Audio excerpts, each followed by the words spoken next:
Bismillahirrahmanirrahim. Wassalatu wassalamu ala nabiyyina Muhammadin wa ala alihi wa ashabihi ajma'in. Бүткүл аламдардын Роббиси, бүткүл аламдардын падышасы, жаратуучусу, башкаруучусу, пайда зыян берүүчү, тирилтүүчү жана өлтүрүүчү Аллах субханаху ва таалама чексиз мактоолор, пайгамбарлардын мөөрү, пайгамбарлардын мурзасы, сүйүктүү пайгамбарыбыз Мухаммад саллаллаху алейхи вассаламга, анын үй бүлөсүнө жана аны ээрчиген бардык момун мусулмандарга Аллах тааламдын салават саламдары болсун. Бир туугандар, Аллах таала насип кылып, пайгамбар Мухаммад саллаллаху алейхи вассаламдын өмүр баянын баштай турган болуп турабыз. Пайгамбар Мухаммад саллаллаху алейхи вассаламдын өмүр баяны бул адам баласынын тарыхындагы эң сонун тарых, эң сонун өмүр баян десек адашпайбыз. Караңыздар, Аллах субханаху ва таалам жараткан Адам алейхиссаламдан баштап андан кийинки жараткан бардык Адам алейхиссаламдын урпактарынын ичинен болгон адамдардын эң сонуну пайгамбар Мухаммад саллаллаху алейхи вассалам. Аллах таалама эң сүйкүмдүүсү жана акыйкатта жердин үстүндө эң жакшы инсан бул пайгамбар Мухаммад саллаллаху алейхи вассалам. Эми бул инсандын тарыхыны, бул инсандын өмүр баянын окуп үйрөнүү бул бир чоң шарапаттуу амал. Эң чоң шарапаттуу амал десек адашпайбыз. Эмне себептен? Себеби бул пайгамбар саллаллаху алейхи вассалам сиз менен бизге бул дүйнөнүн жана акыреттин бактылуулугун камсыздаган динди алып келди. Пайгамбар саллаллаху алейхи вассалам Аллах таалам тарабынан жөнөтүлүп, 23 жыл аралыгында Аллах тааламдын динин сиз менен бизге жеткизди. Толугу менен эч бир динди жеткизүүдө кемчилик кетирген жок, аманатка кыянат да кылган жок. Аллах таалам көрсөткөндөй, Аллах таалам мойнуна жүктөгөндөй, жүктү толугу менен өтөдү. Эми караңыз, пайгамбар Мухаммад саллаллаху алейхи вассалам ошол инсандын тарыхыны, өмүр баянын окуп үйрөнүү сиз менен бизге бир канча пайдаларды алып келет. Бир канча пайдаларды алып келет дейсиз, ошол пайдалар сиз менен биздин жашообузга суудай, абадай зарыл нерсе. Ал пайдаларга азыр токтолуп өтөбүз иншалла. Айтайын деген нерсе, караңыз бир туугандар, бир ачуу акыйкат бар. Бул нерсени миң жашырсак дагы, ооруну жашырсаң өлүм ашкере кылат дегендей, миң жашырбай айтпай койсок дагы бул ачуу акыйкат бойдон калууда. Сиз менен биз төрөлүп, чоңоюп, чоң окуу жайга кирип, окуу жайды бүтүп, жумушка кирип, жумушка бир орунду ээлегенге чейин пайгамбар саллаллаху алейхи вассаламдын өмүр баянынан эч жерден үлүш ала албайбыз. Караңыз, садиктен баштаңыз. Бүгүнкү күндө сиз менен биз жашап жаткан коомчулукта садиктерибизде эч жерде пайгамбар саллаллаху алейхи вассаламдын өмүр баяны окутулбайт. Пайгамбар саллаллаху алейхи вассаламдын өмүр баяны окутулбайт. Эле эмес бир туугандар, пайгамбар саллаллаху алейхи вассаламдын аты аталбайт. Бул ачуу акыйкат эмеспи? Ачуу момун мусулмандар үчүн чоң бир көйгөй эмеспи? Мектептерде айтайлы, 11 жыл мектеп окудук. Мектепте сиз менен бизде жашообузга зарыл болгон жана зарыл эмес болгон предметтерди, сабактарды окудук, туурабы? Эми караңыздар, ошол предметтер 11 класска бүткөнгө чейин нечен деген китептерди бүтүрдүк. Бирок ошол китептердин ичинен 11 жылдык программанын ичинен пайгамбар саллаллаху алейхи вассаламга бир тема ажыратылган.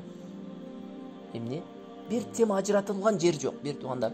Тарыхты караңыз, литератураны, адабиятты караңыз, башка жерди караңыз, пайгамбар саллаллаху алейхи вассаламга бир барак да ажыратып койгон эмес. Бул болсо пайгамбар саллаллаху алейхи вассалам тарыхтагы адам баласынын ичиндеги эң таасирдүү инсан экендигин капырлар ынанып жатпайбы? Майкл Харт, эгер адашпасам, атына адашпасам, Майкл Харт деген еврей болгон тарыхчы ушундай китеп жазган, ааламдагы таасирлүү 100 инсан деп. Ошолордун эң биринчисини кимди койгон билесизби? Өзү еврей болуусуна карабастан пайгамбар Мухаммад саллаллаху алейхи вассаламды сап башына койгон. Караңыздар, билет булар пайгамбар саллаллаху алейхи вассалам тарыхтагы эң таасирдүү инсан экендигине. Иса алейхиссаламга караганда дагы таасирлүү. Себеби Иса алейхиссалам бир туугандар ата болгон эмес. Ошол христиан динин тутунгандар өздөрү ынанат ушул жерде. Христиан динин тутунгандар дагы Иса алейхисаламга караганда чыныгы адилеттүү көз караш, инсаптуу мамиле кылгандары ушул нерсени айтат. Мухаммад пайгамбарлыкта Иса алейхисаламдан жогору турат. Эмне себептен дегенде, себеби Иса алейхисалам ата болгон эмес, пайгамбар алейхисалам ата болгон. Туурабы? Иса алейхисалам эмне бала тарбиялаган эмес. Пайгамбар Мухаммад саллаллаху алейхи бала тарбиялаган. Пайгамбар саллаллаху алейхи вассалам эмне бардык нерседе бизге үлгү болгон. Иса алейхисалам балким кээ-бир жааттарда үлгү болгондур, бирок кээ-бир нерселерде бизге үлгү боло албайттыр. Бирок пайгамбар Мухаммад саллаллаху алейхи вассалам бардык адам баласынын бардык жаатында, бардык тармакта үлгү болуп бере алат. Себеби Аллах субханаху ва таала лакад кана лакум фи расулиллахи усватун хасана. Чындыгында сиздер үчүн пайгамбар Мухаммад саллаллаху алейхи вассаламда эң сонун үлгү насаат, үлгү бар деди. Эми караңыз, инсанияттагы эң сонун инсан үчүн, эң таасирдүү инсан үчүн, эң жакшы инсан үчүн, эң сонун пайгамбар үчүн бир барак ажыратпаган коомчулукта сиз менен биз пайгамбарыбыздын өмүр баянын эмне мечиттен, ушундай диний сабакты окутулган жерден башка жерден талим ала албайбыз, анын өмүр баянын үйрөнө албайбыз. Демек, сиз менен бизде эмне мечитте гана мүмкүнчүлүк бар, үйрөнгөнү, демек мечитке келип үйрөнүшүбүз керек. Мектепте, садикте, жогорку окуу жайларда жок болгондуктан кийин эми жанагы сөз бар го. Мен азыр арабтарда ушундай сөз бар. Бардыгына жетпесе бир бөлүгүн таштап койбош керек депчи. Мектептерде ала албадыкпы? Демек ал пайгамбар саллаллаху алейхи өмүр баянын билбей өтүп кетпешибиз керек деген нерсе эмес. Билишибиз керек. Ушундай кайсыл жерде пайгамбар саллаллаху алейхи өмүр баяны окутулган болсо, ошол жерге барып үйрөнүшүбүз керек. Себеби сиз менен биздин динибиз ошол пайгамбар саллаллаху алейхи алып келбедиби? Динибизди үлгүсү болгон ошол пайгамбар саллаллаху алейхи эмеспи? Мусулманбыз дейбиз, пайгамбар саллаллаху алейхи өмүр баянын билбесек. Кандай мусулманчылык калат сиз менен бизде? Элестетиңиз, мусулманбыз дейбиз, өзүбүздүн пайгамбарыбызды билбейбиз. Пайгамбарыбыз саллаллаху алейхи вассалам каерде төрөлүп, кандай чоңоюп, кандай жашоо сүрдү, пайгамбарлык келгенден кийин кандай жашоосу өзгөрдү, араб коомчулугуна кандай таасирин тийгизди, бир эле араб коомчулугу эмес, жер ааламына кандай таасирин тийгизди. Ушул нерселерди билбесек, сиз менен биз динибизди кантип тутунабыз? Кээ бир аяттар, бир туугандар пайгамбар саллаллаху алейхи вассаламдын өмүр баянына байланган. Сиз менен биз ал аятты пайгамбар саллаллаху алейхи вассаламдын өмүр баянын билбей туруп түшүнө албайбыз. Кээ бир хадистер пайгамбар саллаллаху алейхи вассаламдын өмүр баянына байланган. Сиз менен биз пайгамбар саллаллаху алейхи вассаламдын өмүр баянын окубай туруп, ал хадистерди түшүнбөйбүз. Демек, көрдүңүздөрбү бир туугандар, сиз менен биз бүгүнкү күндө ушунчалык деңгээлде пайгамбар саллаллаху алейхи вассаламдын эмне өмүр баянынан алыстап кеттик дейсиз, өзүбүздүн пайгамбарыбыз, сиз менен биздин жол башчыбыз, сиз менен биздин кудубабыз болгон, сиз менен бизге жол көрсөткөн инсанды билбей дин исламды тутунуп атабыз. Бул эң чоң эмне адашуу десек адашпасак керек. Өзүбүздүн пайгамбарыбызды билбей туруп динибизди кандай кылып тутунабыз? Ошондуктан бир туугандар, сиз менен биздин мойнубузга милдет болгон амалдардын бирөөсү өзүбүздүн пайгамбар саллаллаху алейхи вассаламды окуп үйрөнүү жана аны элибизге, жерибизге жеткизүү. Мектепте, садикте, жогорку окуу жайларда окутулбай атабы? Демек, сиз менен биз үйлөрдө жеткизели, мечиттерде жеткизели, кандай мүмкүнчүлүк болбосун, ошол мүмкүнчүлүктөрдү пайдаланып, элибизге, жерибизге пайгамбар саллаллаху алейхи вассаламдын өмүр баянын жеткизишибиз керек. Үйрөтүшүбүз керек. Балдарыбызды жок дегенде пайгамбар саллаллаху алейхи вассаламдын өмүр баянын айтып берүү менен чоңойтушубуз керек. Келечекте пайгамбар саллаллаху алейхи вассалам сиз менен биздин балдарыбызга үлгү болуш керек. Караңыздар, садиктерден баштайлы. Садиктерде балдарга майрамдарда ар түрдүү адамдарды ушундай эмне формаларын кийинтип майрамдарды тосот. Туурабы? Ошол адамды кичинесинен баштап кумир тутканга ошол балдарды ата-энеси үндөй баштайт. Мисалы карайлы, бүгүнкү күндө бир кинодогу актёрдун эмне кийимин кийгизип балдарыбызды ошондой майрамга алып барган мусулмандарды көрүп калып атабыз. Туурабы?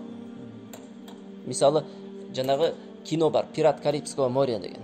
Ошондогу Джек Вараби болуш керек, жанагы шляпа кийип жүргөн, Джек Вараби. Ошолор бүгүнкү күндө сиз менен биздин коомчулугубуздагы жаштардын эмнеси болуп калды? Үлгү туткан адамы болуп калды. А сиз менен биздин жаштыгыбызга ким болгон? Сиз менен биздин жаштыгыбызга үлгү туткан адам Ленин болгон. Жада калса ушунчалык деңгээлде Ленинди сүйүүнү жүрөгүбүзгө киргизген 1 2 3 Ленин берген күч деп секирип ошол нерселерди айтканбыз. Бул бир туугандар чындык нерсе. Биз ол Америкада же болбосо деңиздин аркы бетинде болгон окуяларды айткан жокпуз. Өзүбүздө болуп башыбызда өткөн нерселерди айтып атабыз. Ленин ким болгон? Ленин биздин атабыз болгон. Ленин ким болгон? Ленин бардык менен бизге бактылуулукту тартуулаган адам болгон деген түшүнүктө чоңойгонбуз. Туурабы? Караңыз, китепти ошол могул 70 жыл атеизмде окутулган китептердин бардыгын ачсаңыз, Ленин саптын башында Ленин турат. Лениндин өмүр баянын окубай туруп, сиз менен биз башка китептерге кирбейт элек. Ошолордун акыркысы биз болуп калдык. Биз эгемендүүлүктү алгандан кийин дагы Лениндин тарыхын окуганбыз. Элестетесизби? Биз эгемендүүлүктү алып, Кыргызстан өзүнчө суверендүү мамлекет болгондон кийин дагы Лениндин тарыхын окуганбыз. Биз ошол немеге илинип калганбыз. Азыр билбейм, окутулабы, окутулбайбы билбейм. Бирок ошол убакта биз Ленинди сүйүп окуйт элек. Ленин кандай кылып коммунизмди жеткизди? Феодализмди кандай кылып жок кылды? Кандай кылып жанагы ак сөөктөр менен күрөштү? Ушунчалык деңгээлде ак сөөктөргө болгон жек көрүү бар эле бизде. Жанагылар диндин душмандары катары кабыл алат элек. Эми жанагы Ленин менен күрөшкөндөрчү, жанагы эми бизде болсо басмачылар деп көрсөтүп койду. Ошол коммунизмге каршы чыккан элди бул бир эле орта неме эмес, Кыргызстанда эле эмес, Орто Азия элине ошол эмне коммунизмге каршы чыккан элди бардыгын басмачы кылып көрсөттү. Басмачыларды жек көрүп карайт элек. Уркия Салиева, мисалы, ким болгон? Уркия Салиева биз үчүн ушундай аялдарыбыз үчүн үлгү туткан адам болгон. Уркия Салиеваны бир туугандар адабияттан да атап атат, башка жерден да атап атат. Адабият эмес, эгер адашпасам, 2-чи же 3-чү класста уже Уркия Салиеванын эмнеси бар эле, өмүр баяны бар эле. Анын кылган эрдиги, баатырдыгы жөнүндө эмне бар эле? Кичине макала бар эле. Уркия Салиевага болгон сүйүү жаштыгыбыздан жүрөгүбүзгө киргизе баштаган. Диний көз караш менен караганда эмне болгон? Уркия Салиева биздин коомчулукка бузукулукту тараткан аял болгон. Бул эми кээ бир адамдар кабыл албашы мүмкүн, бирок бул чындык. Дин көз карашы менен караганда Уркия Салиева эң биринчи сиз менен биздин энелерибиздин башынан жолукту чечтирип, башындагы чачыны көрсөтүп, мойундарын көрсөтүп көчөгө чыгарганга себеп болгон инсан эмне? Уркия Салиева болгон. Түшүнүктүбү? Алар эмне кылган? Ошол аялдардын паранжы деп коет, эми ошондой чүмбөт деп коет, паранжы деп коет. Эми ошондой кылып көрсөткөн, ошондой кийип жүргөн аялдарыбызды чечинтип туруп, маданияттуулукка кадам таштаган инсан катары көрсөткөн. Көрдүңүзбү? Бузукулукка, фахшага биздин тил менен, биздин диний көз караш менен караганда бузукулукка үндөгөн аял болгонбу? Хижабын чечип, Аллах Таалам буйруган буйрукту эмне таштаганга үндөгөн аял болгонбу? Айтайын деген нерсе, ушундай инсандарды бир туугандар, сиз менен биздин тарыхыбызда эч кандай орду болбогон инсандарды ушундай сонун кылып көрсөтүп туруп, сиз менен биздин тарыхыбыздагы эң сонун инсандарга бир бет орун бербегендиги бул ачуу акыйкат. Бир строчка пайгамбар Мухаммед саллаллаху алейхи вассалам жөнүндө тарыхты айтайлы. Эң биринчи жанагы таш доору деп коет, тарыхтагы өзү бөлүнөт го.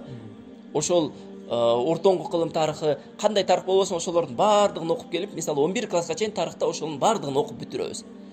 Ошол окуп бүтүргөндө бардык тарых келип туруп, мисалы ошол жерде 5-чи, 6-чы, 7-чи кылымдын тарыхы бар, ислам тараган тарых бар. 7-чи кылымдан баштап ислам тараган. Бирок эмне? Ошол жерде эч кандай эмне жок. Эч кандай ал жерде пайгамбар Мухаммед саллаллаху алейхи вассалам жөнүндө кабар жок. Биз билбей чоңойгонбуз, уккан эмеспиз, билген эмеспиз. Алхамдулилlah, Аллах субхана ва таалам ошондой надандыкта калтырбай сиз менен бизге мүмкүнчүлүк берди, өзүбүздүн пайгамбарыбызды таанып, динибизди тутунуп, ошол пайгамбар саллаллаху алейхи вассаламды ээрчигенге.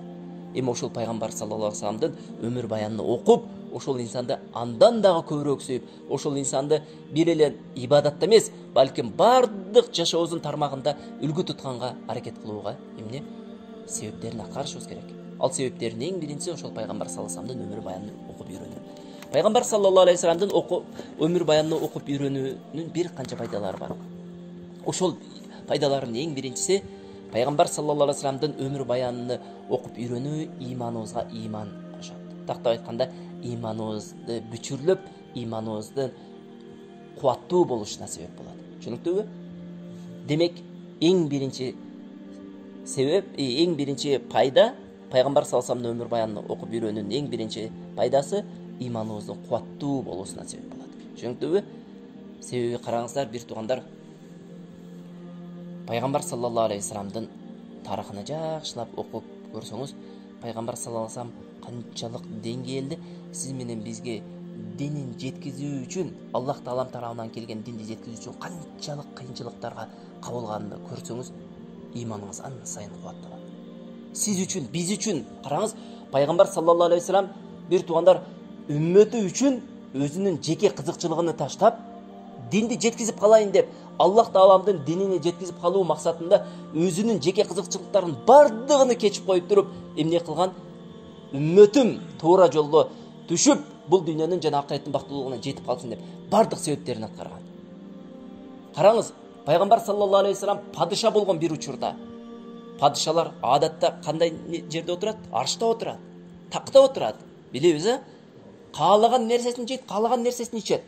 Каалаган буйругун буйруйт, каалаган нерсесинен тыят.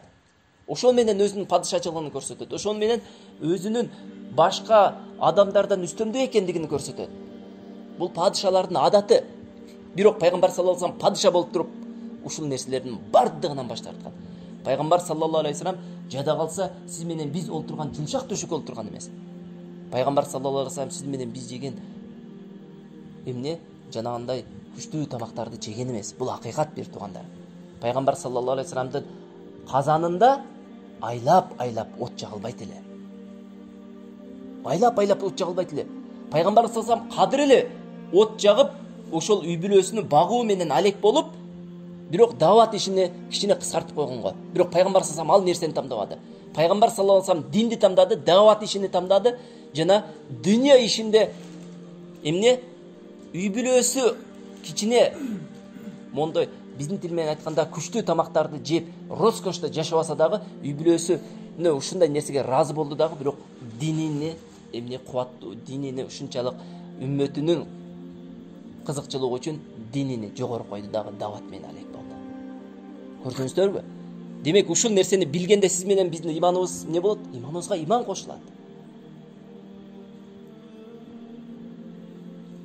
Базарда көпчүлүгүбүз иштейбиз, Кээ бир адамдар 14 саат иштейт базарда, билесиздерби? 16 саат иштеген адамдар да бар. Билесиздерби? Бар 16 саат иштегендер. Эрте менен 5те келип, эрте менен 5те короз кыйкырган учурда келип, кечинде 8де, 9да, 10да кеткен адамдар бар.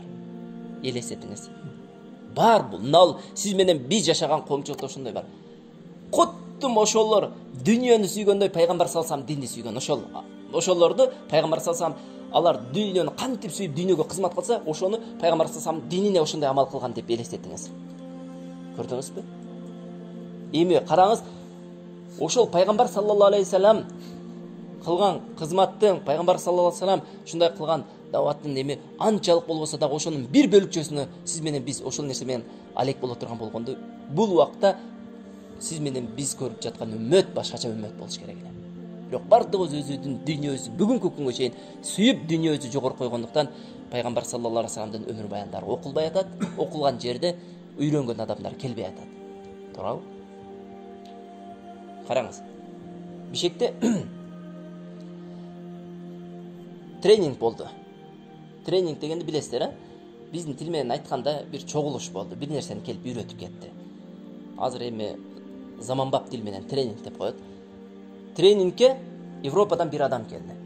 Европадан бир адам келип, эмнени үйрөттү дебейсизби? Сиз менен бизге аял менен күйөөнүн ортосундагы мамилени үйрөтүп кетти.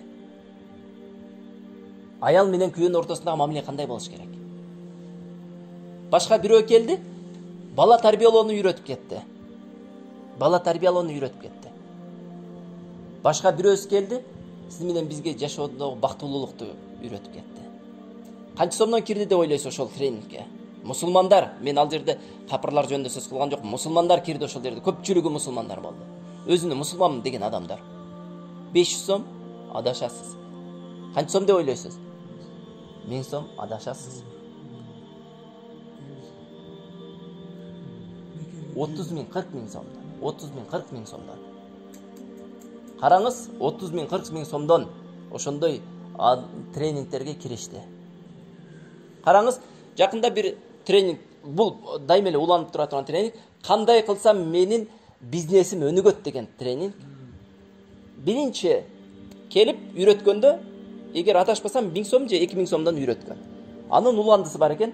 Ал уландысы канча сом экен? 40 000 сомдон экен. 40 000 сомдон. Бир туугандар, ошол 40 000 сомдон төлөп адамдар барып үйрөнүп атат. Себеби эмне?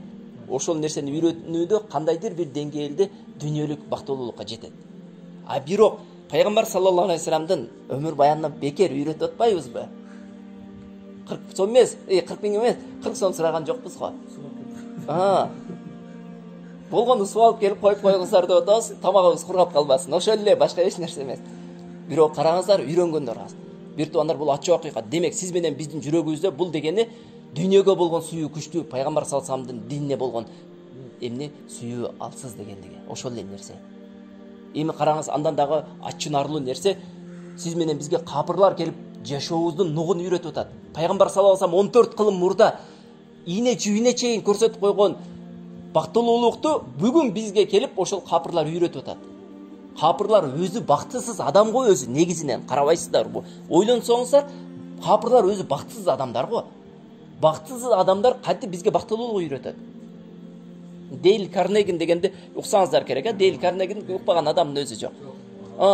Көптөгөн китептерди жазган. Ошолордун бирөөсү бактылуулуктун формуласы ошол сыяктуу. Эгер адашпасам, оккан эмеспиз го, бирок эмне мындай аттарын билебиз. Чубак ажа бул нерсе жөнүндө айтып берген.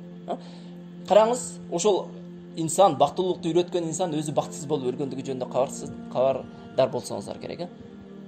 Бир туугандар, ошол эң ачуу акыйкат. Караңыздар, сиз менен бизге, мусулман коомчулугуна капырлар келип биздин кантип жашашыбызды үйрөтүп аткандыгы. Аял менен күйөөнүн ортосундагы эң соң мамилени ким үйрөткөн? Пайгамбар Мухаммад саллаллаху алейхи вассалам үйрөткөн, туурабы? Аял менен күйөөнүн ортосундагы жылуулук, бактылуулук, сүйүү эң сонун мамилени Пайгамбар Мухаммад саллаллаху алейхи вассаламдан бөлөк эч ким үйрөткөн эмес жердин үстүндө, бир туугандар. Эми ушундай сонун колубузда алтын, күмүштөн дагы кымбат болгон нерсе турса, сиз менен биз капырлардан үйрөнүп атабыз ушул нерсени. Өздөрү бактысыз адамдар. 2 жыл болуп калды. Караңыздар, ошол батыш өлкөсүнөн бир аял келип, аялдарды чогултуп, өзүбүздүн региондордун бирөөсүндө аялдарды чогултуп, эмне жөнүндө үйрөтүп атат? Аялдардын укугу жөнүндө үйрөтүп атат. Анан жанагы жерде бир ошол динине сүйгөн бир инсан барып, жанагы жерде сураптыр. Турмушка чыккансыңбы? Турмушка жок, чыккан эмесмин. Өзү 38 жашка чыгып калган, ошол немен өз сабак өтүп аткан аял 38ге чыгып калган. Турмушка чыккан эмесмин. А турмушка чыкпаган аял, турмуштун даамын татып көрбөгөн, бала тарбиялап көргөн эмес, күйөөнүн астында жашабаган аял сиз менен биздин аялдарыбызга кандай жакшылыкты үйрөтө алат? Өзүңүздөр бир эсептеп көрүңүздөр. А бирок реалдуулукта ошолор сиз менен биздин аялдарыбызга жашоонун нугун үйрөтүп атат. Ошол себеби сиз менен биз Пайгамбар саллаллаху алейхи вассаламдын өмүр баянын окуй атабыз. Пайгамбар саллаллаху алейхи вассаламдын өмүр баянын окуп, өзүбүздүн үйүбүзгө алып кирбей атабыз. Ошол пустота деп коет орыс тилинде, ошол боштукту бир нерсе толтуруш керек да. Пайгамбар саллаллаху алейхи вассаламдын өмүр баянын толтурбаган нерсени капырлар толтуруп атат. Ошол бир туугандар эң ачынарлуу нерсе. Экинчи, Пайгамбар саллаллаху алейхи вассаламды өмүр баянын окуп үйрөнүүнүн экинчи пайдасы, Аллах азза ва жалла Пайгамбар Мухаммад саллаллаху алейхи вассаламды сүйүүгө буйруган. Жана Пайгамбар саллаллаху алейхи вассалам өзүнүн мубарак хадистеринин бирөөсүндө, берекелүү хадистеринин бирөөсүндө ла ю'мину ахадукум хатта юхиббу ла ю'мину ахадукум хатта акуна ахаббу илейхи мин нафсихи. Мен караңыздар, сиздерге өзүңүздөрдүн нафсыңыздардан дагы сүйкүмдүү болмоюнча сиздердин ыйманыңыздар толук болбойт деди. Сиз менен биз өзүбүздүн нафсыбыздан дагы Пайгамбар саллаллаху алейхи вассаламды толук сүймөйүнчө иманыбыз толук болбойт, бир туугандар. Иманыбыз толук болбойт.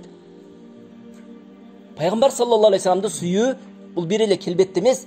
Пайгамбар саллаллаху алейхи вассаламды сүйүү ички жашообузда дагы орун алыш керек. Пайгамбар саллаллаху алейхи вассаламды сүйүү, Пайгамбар саллаллаху алейхи вассалам кылган нерселерди кылуу жана Пайгамбар саллаллаху алейхи вассаламды тыйган нерселерден тыйылуу, Пайгамбар саллаллаху алейхи вассалам алып келген нерсе менен чектелүү менен болуш керек. Туурабы? Жада калса Аллах субханала ва таалам өзүнүн сүйүүсүнү пайгамбар саллаллаху алейхи вассаламга болгон ээрчүүгө байлап койгон. Аллах таалам сиз менен бизди сүйөт. Качан сиз менен биз эмне кылсак, пайгамбар Мухаммад саллаллаху алейхи вассаламды ээрчий турган болсок. Андан кийинки пайда. Аллах субханала ва таалам пайгамбар Мухаммад саллаллаху алейхи вассаламды ислам үммөтүнө усва кылды, кудва кылды, үлгү кылды. Көмөр деп коёт, биздин тилибизмен айтканда. Бардык нерседе пайгамбар саллаллаху алейхи вассалам үлгү. Сода сатыкта пайгамбар саллаллаху алейхи вассалам үлгү. Жашоо тиричиликте пайгамбар саллаллаху алейхи вассалам үлгү. Ибадатта пайгамбар саллаллаху алейхи вассалам үлгү. Башка жашоонун тармактарында баарында пайгамбар саллаллаху алейхи вассалам сиз менен бизге үлгү болуш керек. Жада калса үйүздөгү экономикада пайгамбар саллаллаху алейхи вассалам үлгү болуш керек. Пайгамбар саллаллаху алейхи вассаламдын өмүр баянында билбей туруп сиз менен биз өзүбүздүн үйүздөгү экономиканы өзү калыбына келтириш кыйын болуп калат. Себеби пайгамбар саллаллаху алейхи вассалам бардык нерсени үнөмдөөгө үндөгөн. Туурабы? Лакад кана лакум фи расулиллахи усватун хасана. Сиздер үчүн дейт Аллах субханаху ва таала пайгамбар Мухаммад саллаллаху алейхи вассаламды ээрчүүдө эң сонун үлгү бар деди. Эң сонун үлгү. Жөн эле үлгү эмес, эң сонун үлгү. Бул жерден, бул аяттан алынган файда, Аллах субханаху ва таала арабтарды ээрчүүдө деген жок, пайгамбар Мухаммад саллаллаху алейхи вассаламды ээрчүүдө. Демек бүгүнкү күндө араб дагы, кыргыз дагы, өзбек дагы үлгү эмес бир туугандар. Сиз менен биз канчалык динди карманбайлы, биз мисал сабак өтүп атып, биз дагы үлгү эмеспиз бир туугандар. Биз дагы сиз сыяктуу кемчиликтүүбүз. Сиз сыяктуу нафсыбыз бар, сиз сыяктуу бизди дагы шайтан азгырып турат. Биз дагы үлгү эмеспиз. Сабак өтүп аткан устаз өзү мондой кемчилик кетирип атат, сабагына барбай коеюн дебешибиз керек. Инсанбыз. Куллу бани адам хатта. Аллах субхан пайгамбар саллаллаху алейхи вассалам бардык пенде кемчилик кетирет. Ошол кемчилик кетиргенде эң жакшы тауба кылуучулар деди. Демек биз бир гана пайгамбар Мухаммад саллаллаху алейхи вассаламды үлгү тутушубуз керек. Чөнтүбү? Пайгамбар саллаллаху алейхи вассалам гана бардык нерседе үлгү болот. Эң ачынарлуу нерсе бүгүнкү күндүн жаштары ырчыларды, мушкерлерди, кино актерлорду, Аллах Тааламдын алдында нажас деп сыпатталган адамдарды үлгү тутуп алуусу эң чоң ачынарлуу нерсе, бир туугандар. Ишенесизби ушул нерсеге? Ушунчалык ачынарлуу нерсе. Сиз менен биз жашап аткан коомчулукта жаштарыбыз бир футболистти, же болбосо бир мушкерди, же бир ырчыны, же болбосо ошого сыяктуу Аллах Тааламдын алдында нажас деп сыпатталган адамдарды үлгү тутуп алган эң чоң ачуу акыйкат.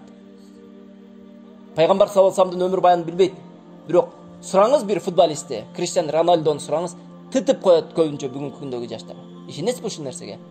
Качан төрөлгөн, кайсыл жерде өскөн, канча гол урган, канча жолу алтын топ алган, бардыгын тытып коет. Бирок пайгамбар саллаллаху алейхи вассаламдын атасынын атын билбейт. Пайгамбар саллаллаху алейхи вассалам кайсыл жерде төрөлгөн, кайсыл жерге хижра кылгандыгын билбейт. Ырчылар бирөө мисал бир ырчыны көмүр тутат, ал ырчыны жашоосунда баскан турганында, кийиминде, жада калса жеп ичкенде ошол ырчыны ээрчийт. Ошону үлгү тутат. Валиядан биллах, эртең кыямат күнү ошо менен тирилип калбасын деп үмүт кылабыз. Себеби пайгамбар саллаллаху алейхи вассалам кимди сүйсө ошо менен тирилет деген. Ушул хадисти сахабалар укканда ушунчалык катуу сүйгөн, себеби сахабалардын пайгамбар Мухаммад саллаллаху алейхи вассаламга болгон иманы түгөл болгон, толук болгон. Билишкен пайгамбар саллаллаху алейхи вассалам бул хадисин укканда эртең кыямат күнү Аллах Таалам бизди пайгамбар саллаллаху алейхи вассалам менен тирилтет экен. Себеби пайгамбар саллаллаху алейхи вассаламдай эч бирди сүйгөн эмес, аялын дагы, баласын дагы сүйгөн эмес. Умар радиаллаху анху ушул хадисти айтканда, жогоруда окуган хадисти айтканда, өзүңөрдүн нафсыңардан дагы мени жогору сүймөйүнчө силердин иманыңар толук болбойт дегенде, Умар радиаллаху анху унчукпай кийин келип туруп айтат: Аллахтын элчиси, эми мен сизди дейт, өзүмдүн нафсымдан дагы жогору сүйдүм дегенде, ал-ана я Умар деген. Эми өзүңө келдиң, эй Умар деген пайгамбар Мухаммад саллаллаху алейхи вассалам. Демек бир туугандар, пайгамбар саллаллаху алейхи вассаламдын өмүр баянына үйрөнүү сиз менен бизге эмне? Ошол пайгамбар саллаллаху алейхи вассаламды үлгү тутуу, бардык нерседе үлгү тутууга себеп болот. Себеби Аллах субханаху ва таала пайгамбар саллаллаху алейхи вассаламды үлгү тутууга буйруган. Андан кийинки пайда. Пайгамбар саллаллаху алейхи вассалам бир туугандар момундардын нафсынан дагы абзелирээк, момундардын өзүнүн нафсынан дагы абзелирээк. Ан-набию аула бил муъминина мин анфусихим. Аллах Таалам Куранда пайгамбар Мухаммад саллаллаху алейхи вассалам момундардын нафсынан дагы Аллах Таалама пайгамбар момун азыр айтам. Ан-набию аула бил муъминина, пайгамбар Мухаммад саллаллаху алейхи вассалам момундардын өзүнүн нафсына караганда дагы абзелирээк дейт. Пайгамбар саллаллаху алейхи вассаламды бардык нерседе жогору тутушубуз керек. Бардык нерседе. өзүбүздүн нафсыбыздан дагы жогору коюшубуз керек. Ошондой эле Аллах субханала таала Тауба сүрөсүнүн аягында лaqad ja'akum rasulun min anfusihim. Шындыгында дейт, сиздердин өзүңүздөрдүн нафсыңыздардан болгон бир пайгамбар келди. Азизун алейхи ма аниттум. Сиздерге жеткен кыйынчылык пайгамбар саллаллаху алейхи вассаламдын жүрөгүн оорутат дейт. Караңыз, субханаллах. Аллах таалам эмне деп сыпаттап атат? Сиздерге бир кыйынчылык жетсе, денеги кыйынчылык жетеби, дүйнөви кыйынчылык жетеби, Мухаммад саллаллаху алейхи вассаламдын жүрөгү ооруйт эле бир туугандар. Аллах таалам ушундай деп сыпаттады. Laqad ja'akum rasulun min anfusihim azizun alayhi ma anittum harisun alaykum bil mu'minina raufur rahim. Момундарга ушунчалык харис эле. Өзбек тилинде харис деген сөз иштетилет да. Ушунчалык момун мусулмандардын дүйнөви жана диний бактылуулугуна жетүүсүнө ушунчалык кызыктар эле дейт. Сиз менен биздин бактылуу болушубузга ушунчалык деңгээлде кызыктар эле дейт. Аллах субханала таала сыпаттап атат пайгамбар Мухаммад саллаллаху алейхи вассалам. Рауфур рахим, кечиримдүү, райымдуу зат эле дейт. Көрдүңүздөрбү? Сиздердин өзүңүздөрдүн нафсыңыздардан эле чыгып келген пайгамбар сиздерди ушунчалык жакшы көрүп, сиздерге жеткен кыйынчылыкты бөлүшөт эле жана сиздерге жеткен жакшылыкка ушунчалык кызыктар эле дейт. Сизди жакшы болуп калсын деп тахажжуд намаздарын окуп дуа кылды. Сиз менен бизди бактылуу болуп, Роббисини таанып, бул дүйнөнүн бактылуулугуна жетип жана акыреттин төлүктүү бактылуулугуна жетишип калсын деп эмне кылды? Бүт себептерди аткарды. Андан кийинки пайда Аллах субханала таала пайгамбар Мухаммад саллаллаху алейхи вассаламдын кулк мүнөзү эң сонун кулк мүнөз экендигине касам ичип айтты. Демек, пайгамбар Мухаммад саллаллаху алейхи вассаламдын өмүр баянын окуп үйрөнгөн адам пайгамбар саллаллаху алейхи вассаламдын кулк мүнөзүн окуп үйрөнөт. Иннака ва иннака ла ала хулуқин азим. Чындыгында сен Мухаммад эң сонун, эң улук кулк мүнөз ээсисиң деди. Акыйкат бир туугандар, жердин үстүндө пайгамбар Мухаммад саллаллаху алейхи вассаламдай кулк мүнөзгө ээ болгон инсан болгон эмес, болбойт дагы. Субханаллах, бир туугандар, ушунчалык деңгээлде сонун кулк мүнөзгө ээ болгон Аллах тааламдын эмне буйруктарына толук аткарып тыйган нерселердин бардыгынан тыйылып, жада калса Айша радиаллаху анха табийиндерден болгон бирөө келип пайгамбар саллаллаху алейхи вассалам кандай инсан болгон деп суралганда Айша жердин үстүндө басып жүргөн тирүү Кур'ан болгон деп жооп берген. Караңыз, пайгамбар Мухаммад саллаллаху алейхи вассалам бир туугандар тирүү Кур'ан болгон. Кур'ан жердин үстүндө басып жүргөн тирүү Кур'ан болгон. Пайгамбар саллаллаху алейхи вассалам кандай бир аят Аллах таалам тарабынан бир амалга, бир адат, бир амалга кызыктырылган болсо же буйрулган болсо, пайгамбар саллаллаху алейхи вассалам ошол амалдын үстүндө табылган. Жана кандай амалдан тыйылган болсо, же болбосо тыйылуусу жакшыраак деп кызыктырылган болсо, ошол амалды таштаган эң биринчи инсан пайгамбар Мухаммад саллаллаху алейхи вассалам болгон. Эң сонун кулк мүнөз ээси болгон. Акыйкат бир туугандар. Бул нерсени пайгамбар саллаллаху алейхи вассаламдын ушунчалык улуу кулк мүнөз ээси экендигини эмнеде көрөбүз? Сиз менен биз пайгамбар саллаллаху алейхи вассаламдын өмүр баянын окуп гана билебиз, андан башка жол жок. Бир мисал менен токтолобуз. Күндөрдүн биринде пайгамбар саллаллаху алейхи вассалам олжо бөлүштүрүп турган учурда бирөө келип пайгамбар саллаллаху алейхи вассаламга: "Эй Мухаммад, мага дагы бөлбөйсүнбү?" деп пайгамбар саллаллаху алейхи вассаламдын жакасын ушундай кармап туруп, ушундай жакасын кармап, колуну бурап, ушундай тартканда пайгамбар саллаллаху алейхи вассаламдын могул жердеги тамырлары кызаргандан могул жерде тамырлары чыгып кеткен. Сахабалар ошол жерде ачуусу келип, ошол адамды чаап жибергидей болуп караганда пайгамбар саллаллаху алейхи вассалам кой бергин деп бергиле мого деген. Бул болсо пайгамбар саллаллаху алейхи вассалам чапкыла десе чаап салат эле сахабалар. Пайгамбар саллаллаху алейхи вассаламга кол көтөргөнгө эч кимдин акысы жок. Кол эмес бир туугандар, өнүнү көтөргөндөн Аллах субханала таала тыйган пайгамбар саллаллаху алейхи вассаламды. Ал кол көтөрүп пайгамбар саллаллаху алейхи вассаламды ушундай муунтуп салды. Ошондо пайгамбар саллаллаху алейхи вассалам эмне кылган? Бергиле деген. Бергиле сураган деген. Караңыздар, бир туугандар, пайгамбар саллаллаху алейхи вассаламдын кулк мүнөзү. Андан кийинки пайда, пайгамбар саллаллаху алейхи вассаламдын өмүр баянын окуудан болгон пайдалардын дагы бирөөсү, пайгамбар саллаллаху алейхи вассаламга мурда пайгамбар десе жөн эле салават айтып жүргөн болсок, пайгамбар саллаллаху алейхи вассалам өмүр баянын окугандан кийин чындап, чын дилибизден салават айтып үйрөнөбүз. Саллаллаху алейхи вассалам деп үйрөнөбүз. Азыр мисалы пайгамбар саллаллаху алейхи вассалам деп эле телевизион учунан өтүп кетсе, пайгамбар саллаллаху алейхи вассаламдын өмүр баянын окугандан кийин пайгамбар саллаллаху алейхи вассаламга сүйүп салават айтабыз. Себеби ошол инсан салават айтууга татыктуу инсан. Аллах субханаху ва таала ошол нерсеге буйруган. Инналлаха ва малаикатаху юсаллуна алан наби. Аллах, чындыгында Аллах жана периштелер ага салават айтат. Я юаллазина аману саллу ва саллиму алейхи таслима. Эй иман келтиргендер, ага салават айтыңыздар. Аллах Тааламдын буйругун аткарып каласыз. Андан кийинки пайда пайгамбар саллаллаху алейхи вассаламдын окуун сиратыны, ошо өмүр баянын окуп үйрөнүүдө дагы бир чоң бир пайда юадди иля манхажил хая, жашоодогу манхажыбызды үйрөтөт. Жашоо нугузду көрсөтөт. Кайсыл жол менен жүрүшүбүз керек экендигин көрсөтөт. Кайсыл жолду тандашыбыз керек экендигин көрсөтөт. Пайгамбар Мухаммад саллаллаху алейхи вассаламдын жашоосу сиз менен бизге бейишке бара турган жолду чызып берет. Бир туугандар, бейишке бара турган жолду пайгамбар Мухаммад саллаллаху алейхи вассаламдын алып келген дининен башка эч бир дин чызып бере албайт. Чызып бердим деген учурда дагы тозокко гана чызат, андан башка эч нерсе эмес. Түшүнүктүбү?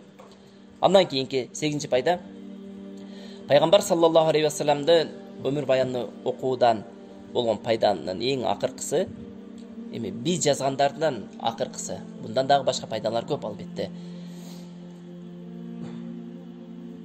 Өзүбүздүн нафсыбызды тарбиялоого, өзүбүздүн нафсыбызды тазалоого себеп болот. Себеби бир туугандар, арабтарда ушундай сөз бар.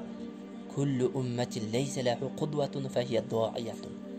Кандай үммет болбосун, анын кудвасы болбосо, кудвасы деген аларга үлгү болгон инсан болбосо, ал үммөттүн жоголуусу жакыныраак дейт.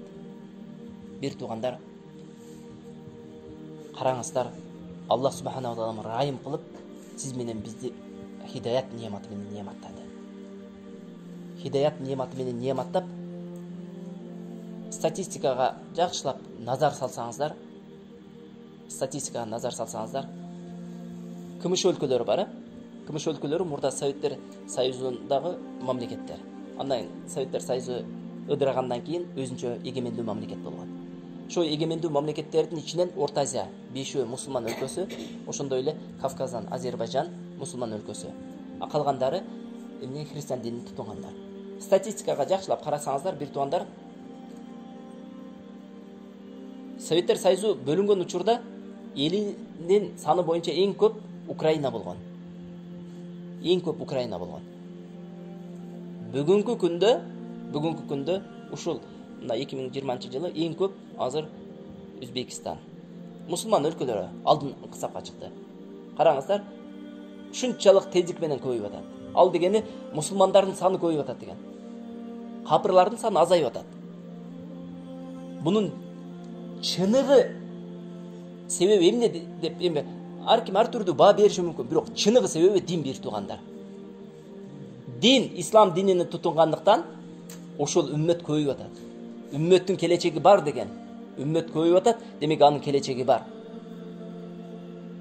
Эми караңыздар, бир туугандар, кыргызча сүйлөгөн, кыргыз тилине жакын эле сүйлөгөн, кыргыздардай каада салты бар, кыргыздардай келбети бар Алтай деген улут бар.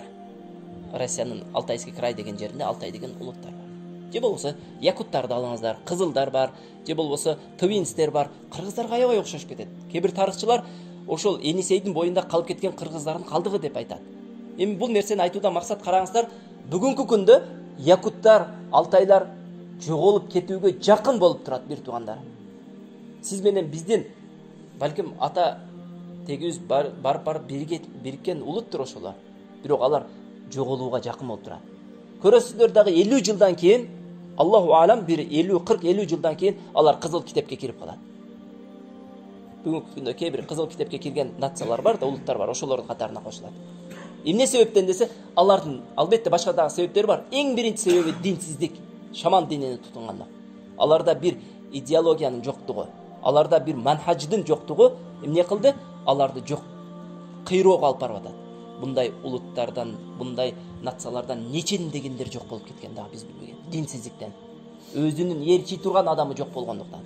Сиз менен биздин dinimiz жана пайгамбарыбыз Мухаммад саллаллаху алейхи вассалам бар үчүн биз көбөйүп атабыз. Алхамдулилlah. Аллах тааланын нематы менен. Жана эмне сиз менен биз ошол эле учурда пайгамбар Мухаммад саллаллаху алейхи вассаламдын өмүр баянын үйрөнүп, башка адамдарга эмне динибиз жетүүсүнө дагы себеп болуп атабыз.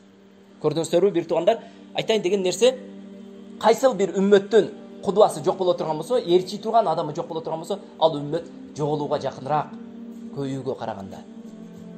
Сиз менен биздин кылымдар бою ушунчалык кандай согуштар өтпөсө, ошол согуштарда кыйрап жок болуп кетпестен бүгүнкү күнгө чейин жетип келүүбүз жана bundan дагы урпак улап кетүүбүз бул динибиз себептүү бир туугандар. Дин нематы менен бир туугандар.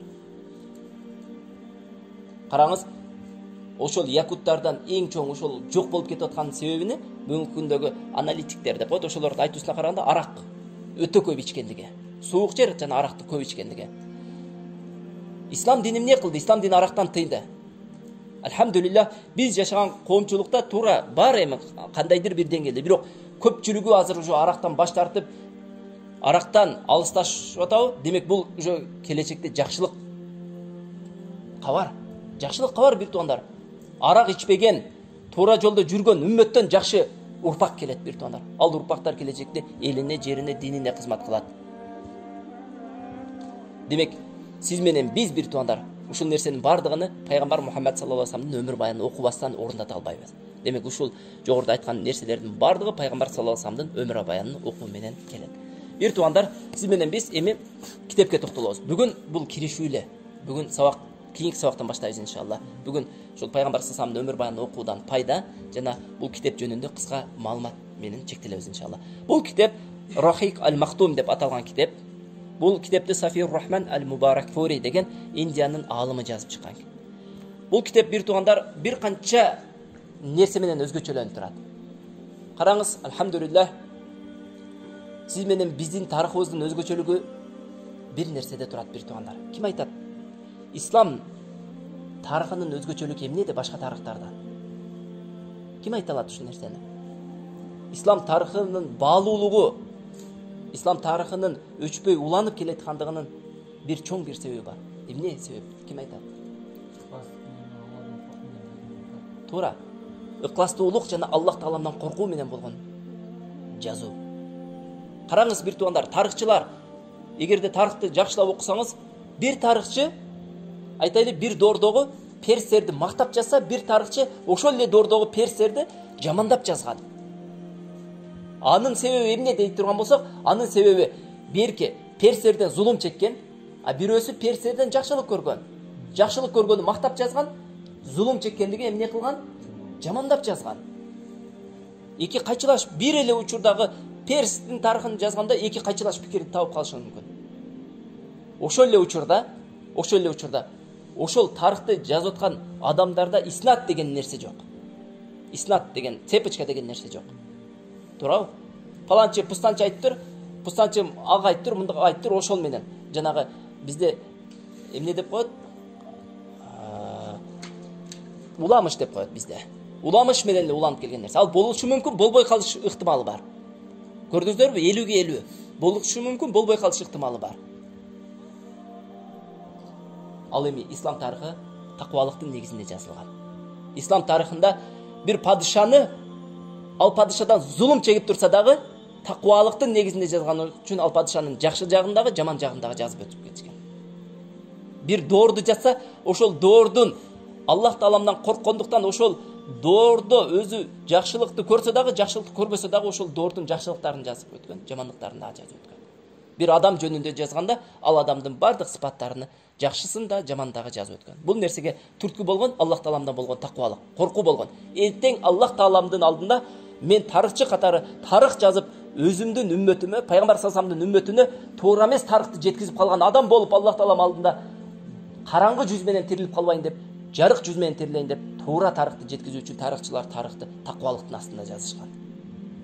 Андан иснат болгон. Ал тарыхчылар оюна келген нерсени уттобостон, бул нерсенин сахихтиги канчалык деңгээлде чындык, канчалык деңгээлде чындыкка дал келет бул окуя деп туруп, ошолорду изилдеп туруп, анан кийин эмне сиз менен бизге жазып калтырган. Алхамдулилlah, биз ошол тарыхтан лаззат алып бүгүнкү күндө окуп пайдаланып турган учурубуз. Эми караңыздар, бир туугандар, башка пайгамбарларды жазышы мүмкүн. Мисалы Иса алейхисаламды христиандар жазган, өтө улуктап жиберген. Туурабы? Ушунчалык улуктап жибергендиктен кандай деңгээлге алып чыкса алат? Аллах Тааланын баласы деген деңгээлге чейин алып чыккан. Туурабы? Ал эми ислам тарыхчылары дагы Иса алейхисалам жөнүндө жазган. Бирок Иса алейхисаламды алардан дагы сонун кылып жазган. Ишенесиздерби? Ислам үммөтүнүн тарыхчылары, бир туугандар, ислам үммөтүнүн тарыхчылары Иса алейхисаламды христиандардан дагы сонун кылып сыпаттап жазган. Жана Иса алейхисаламга төп келген чыныгы сыпаттарды жазган, жок сыпаттарды эмне жазган эмес.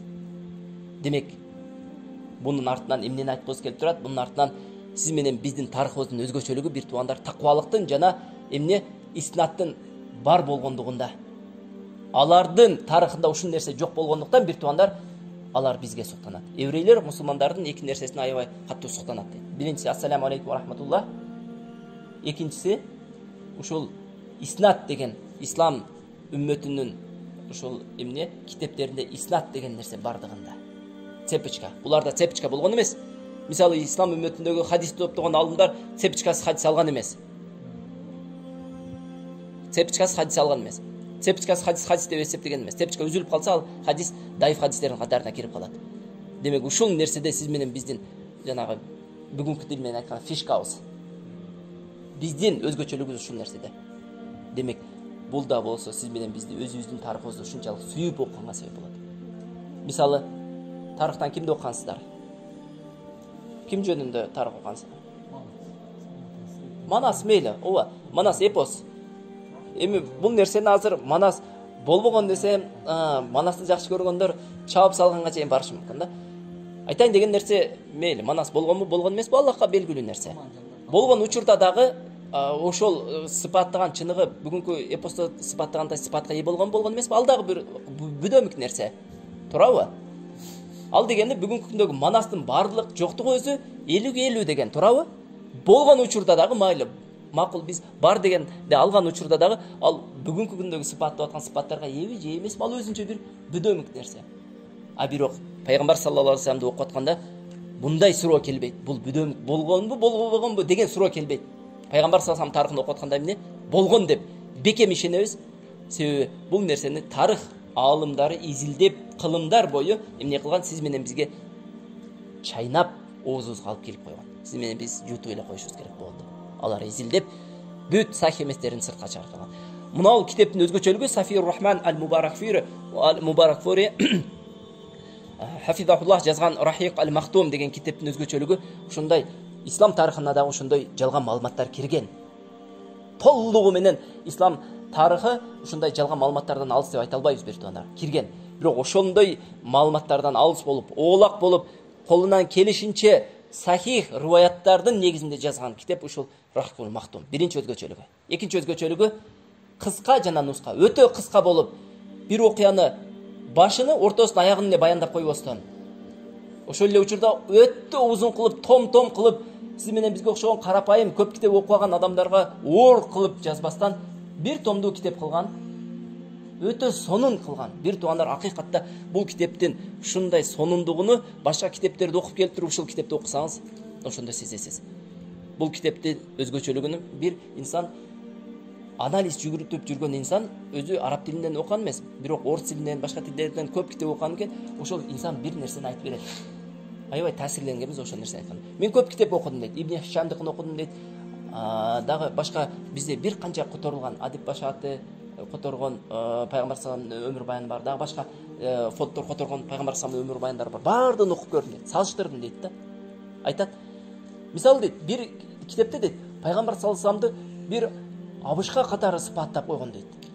Ушундай деңгээлде абышка катары сыпаттап койгон, артына бирөө келип бир урса кечирип койчу, мен сенин таягың менин артыма тийип кетти дегендей деңгээлде сыпаттап койгон. Ушунчалык жанагы өзүнүн укугуну талашпаган, эч качан капырлардын алдында да өзүнү төмөн туткан адам катары сыпаттаган дейт. Бул деген эмнеге алып барат? Бул деген, бир туугандар, жакшы эмес нерсе. Кайсыл жагынан жакшы эмес нерсе? Мусулман адам дини менен азиз болуш керек өзү. Сиз менен биз динибизди тутуп кор болуштукка алып барат бул нерсе. Ошол нерсеге үндөгөн жамааттардын китеби. А бир китепте болсо Пайгамбар саллаллаху алейхи жалаң гана саясат менен адеп алек болгондой кылып жазып койгон дейт. Только саясат менен жүргөн. Ибадатын токтоткон. Мынау китептин өзгөчөлүгү бир туугандар ушул колубуздун астында турган китептин өзгөчөлүгү Аллах ыраазы болсун. Балким ыкластуулуктун негизинде жазгандыктан бүгүнкү күндө жер аламына тез тарап кетти дагы дээрлик көптөгөн негизги тилдерге которулуп бүттү. Жана ушул тилдерде окулуп жатат. Балким бул нерсеге өзүнүн болгон ыкластуулугу себеп болсо керек. Үмүт кылабыз иншаллах кыямат күнү ушул жазган китеби өзүнүн пайдасына көлгөтөт иншаллах. Мейзандар арасына чоң соопторго алып келет деп иншаллах. Карасаңыздар бул китептин ошол өзгөчөлүктөрү, ошол жогоруда айтып өткөн өзгөчөлүктөрү жана кыска нуска кылып, сонун кылып түшүндүргөндүгү жана кээ бир жерлерде хилаф маселелерде, талаш маселелерде туурасы ушундайраак, бирок мындай жерлери дагы бар деп кичине кыска ошол маселеге эмне комментарий берип кеткендиги дагы bundan башка дагы өзгөчөлүктөрү бар бир туугандар. Бул китеп карасаңыз өзү ушундай деп жазат, өзүнүн тили менен окуйбуз. Мен орто жолду тандадым. Башкача айтканда, окуучуну чарчата турган акыр түбү жок чечендиктен да, окуяларды бүдөмү калтыра турган кыскалыктан да алыс болдум. Китепти жазуу жараянында мен кайрылган көптөгөн булактарда окуялардын чагылдыруусу, бири-бирине дал келбеген учурларды арбын болду. Ошондой учурларда алардын далилдерин салыштырып караңыздар, бири-бирине дал келбей калган жерлери бар да. Мисалы, Умар радhiyallahu anhu'нун исламды кабыл алуусунда 2 риваят бар. Ошол эле учурда дагы кээ бир маселелерде 2, 3, 4 риваят бар. Бири-бирине дал келбей калат. Ошол жерде айтып атат, ошондой учурларда алардын далилдерин салыштырып, терең изилдегенден кийин өзүм туура сахих деп тапкандарды гана тандап алдым. Ошону гана киргизим дейт. Бул да болсо бир өзгөчөлүк. Түшүнүктүбү? Демек, бул китептин өзгөчөлүгү ошондо. Андан кийин бир туугандар бул китептин башында Пайгамбар саллаллаху алейхи вассаламдын төрөлгөндөн баштабастан Пайгамбар саллаллаху алейхи вассалам келген коомдогу арабтардын абалдарына дагы токтолуп өткөн. Арабтардын караңыздар, экономикалык абалына, дини жана коомдук абалдарына жана эмне өкүмдарлык абалына токтолуп өткөн. Түшүнүктүбү? Бул да болсо сиз менен бизди эмнеге түртөт? Пайгамбар саллаллаху алейхи вассалам келерден мурда Пайгамбар саллаллаху алейхи жашап турган араб жарым аралындагы абал кандай эле? Пайгамбар саллаллаху алейхи келип канчалык таасир берди? Караңыз бир туугандар, Пайгамбар Мухаммад саллаллаху алейхи ошол араб жарым аралына келип дин даватыны 23 жыл улантып, 23 жыл ичинде 180 градуска өзгөрттү. Жашоо нугун бир туугандар. Бир эле дин жааттан эмес, бардык жааттан 180 градуска өзгөртүп койду. Мына ушул инсанды эң таасирлүү инсан десек адашпайбыз эч качан. Эң таасирлүү инсан 23 жыл аралыгында адам баласынын жашоосунда болуп көрбөгөндөй эмне кылды? Таасир тийгизди. Бир эле араб жарым аралына эмес бир туугандар, дүйнө ааламына таасирин тийгизди. Ишенесизби? 23 жыл аралыгында. Аз, мындай карасаңыз, сиз менен биз 35 жашка, кээ бирөөбүз 40 жашка, кээ бирөөбүз 50-60 жашка чыгып калдык, туурабы? 50-60 жашка чыгып, бир адамды өзгөртө албай жүрөбүз. Бир адамды, өзүбүздүн аялыбызды өзгөртө албай жүрөбүз, туурабы? Өзүбүздүн балабызга таасирибизди тийгизе албай атабыз. Пайгамбар Мухаммад саллаллаху алейхи вассалам бир туугандар эмне болду? Ааламга, ишенесизби? Ааламга таасирин тийгизип, ааламды жаман жактан жакшы жакка буруп салды. 180 градуска, 180 деген карама каршылыгына буруп салды. Кээ бир инсандар болгон, мисалы, военный жактан көп эмне тарыхта калган. Мисалы айтайлы, Александр Македонский, Чыңгыз хан, Наполеон Бонапарт ошол сыяктуу адамдар. Эмне кылган? Военный жактан көп ийгиликтерге, аскерлик ийгиликтерге жеткен. Бул нерсени четке какпайбыз. Бул болгон тарых. Бирок адамдардын дини абалын өзгөрткөнбү? Өзгөрткөн эмес. Адамдардын мисалы экономика абалына таасирин тийгиземи? Кандайдыр бир деңгээлде тийгизиши мүмкүн, бирок Пайгамбар саллаллаху алейхи тийгизгендей тийгизген эмес. Коомдук жашоосун өзгөртө алганбы? Өзгөрткөн эмес. Наполеон Бонапартын окуп көрүңүз тарыхын, коомдук жашоосуна кандай таасирин тийгизген. Дээрлик тийгизген эмес. Француздар ага чейин кандай жашаганбыз, андан кийин куттум ошондой жашаган. Өзгөрткөн эмес эч нерсесин. Француздар ага чейин зынаны адал деп жүргөн болсо, андан кийин деле адал деп калган. Же француздар Наполеон Бонапарт келгенден кийин зынаны адал арам деп калды деп уккансызбы? Уккан эмес. Бүгүнкү күнгө чейин француздар жердин үстүндө зынаны, фахишаны таратканга эң чоң себепчи болуп аткандар ошолор го. Туурабы? Эми айтайын деген нерсе ал эмес, айтайын деген нерсе ушундай кээ бир тарыхта калган инсандар, таасирлүү инсандар кандайдыр бир жаатта таасирин тийгизиши мүмкүн, бирок бардык жаатта эмес. Магарам пайгамбар саллаллаху алейхи бүт нерсеге таасирин тийгизген жана бүт нерсенин таасирин тийгизип эле калтырбастан бүт нерсени 180 градуска өзгөрткөн. Мына ушул ийгилик десе болот. Мына ушул чыныгы батырлык, мына ушуну чыныгы эң сонун тарыхта таасирин тийгизген инсан десек болот. Эми ушул инсанды тарыхын окубай коюштук, бул акылсыздык. Капыр адамга дагы мына ушул сөздөрдү айткандан кийин окубай койсо, капыр адам өзүн өзү жемелесе керек, мен акылсызмын депчи. Мен мусулмандарды айтпай эле коеюн, капырларды айтайын. Себеби капырлар дагы ынсаптуулар бар да арасындачы. Ынсаптуулар бар болгондуктан пайгамбар саллаллаху өмүр баянын окуп, эмне пайгамбар саллаллаху өмүр баянын окугандан кийин эмне кылган? Исламды кабыл алгандар дагы жок эмес. Көрдүңүздөрбү? Пайгамбар саллаллаху өмүр баяны бардыгына эмне жакшы жактан таасирин тийгизет. Аллаху алам. Aqulu qawli hadha astaghfirullah li wa lakum. Subhanakallahumma wa bihamdika ashhadu an la ilaha illa anta astaghfiruka wa atubu ilayk. Аллах таалам насип кылса иншалла кийинки сабактан баштап ушул арабтардын пайгамбар саллаллаху алейхи ва саллям келгенге чейинки экономикалык, диний, коомдук абалдары жөнүндө сөз кылабыз.